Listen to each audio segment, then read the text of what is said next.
Hey everybody, welcome to this week's blog and video.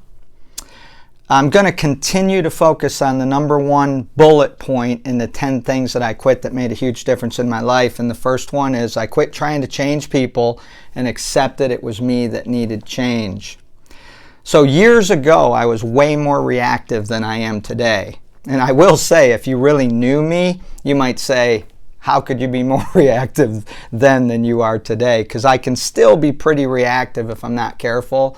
And I can actually do a lot of damage with my words if I don't remember what you say next really matters.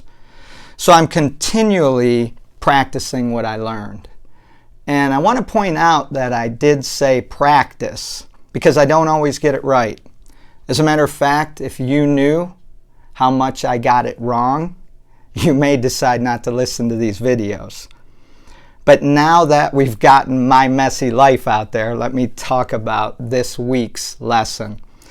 So when I talked to my mentor about my problem with reacting and making things worse with my words, he told me that I needed to practice the 3 Ps. And he said when someone or something happens that frustrates you or makes you upset and you're ready to react, he said that I want you to pause, I want you to ponder, and then I want you to pray, and then I want you to respond.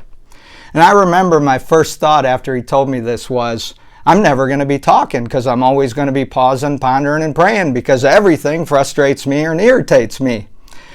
But it was one thing to know what he shared with me, but to be reminded of it in the moment was the thing I knew I needed to figure out. Because somebody can tell me something, but then I go out and get in the middle of it, and I don't remember the lesson that I was taught until it's too late. So I said, what can I do to help me remember this? And the first thing that came to my mind was, I'm going to take a Post-it, and I'm going to write on it, pause, ponder, pray. And I'm going to put it on my mirror. And every day, out loud, I would look in the mirror and say, pause, ponder, pray, Kyle, before you respond. Pause, ponder, pray. The next thing that I did was, because I knew I'd have to leave my house and go out in the real world around people, so I wrote pause, ponder, pray on a piece of paper and put it in my left pocket. And I'm left-handed, so I reach into my left pocket often to grab my chapstick or breath freshener, whatever it is, the car keys. And every time my finger would touch that piece of paper, it would remind me to pause, ponder, and pray.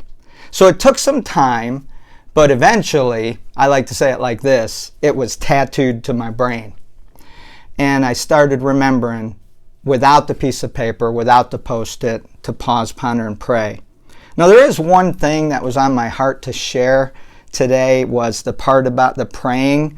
No matter what you believe, no matter where you are, you can pray. You see, when I first started praying, and my mentor years ago told me to pray, I said, I don't talk to God.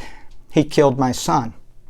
You see, when Joey was 6 years old in 1989 and he passed away,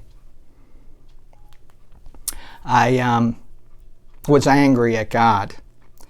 And so he told me, he said, well, then don't pray to God. Just pray. So I would encourage anybody out there that if you are in a season where you don't want to pray to God, or maybe you don't believe in God, my encouragement to you would be the same that my mentor gave me. Just pray. So I hope this week's lesson has helped, and I hope that you will consider visiting again next week, because I'm going to tell a story next week about building and dynamite. And this experience really made me think and helped take my marriage and other relationships as well to another level. So go out this week and make it a change week. God bless you guys. I'll look forward to seeing you again soon.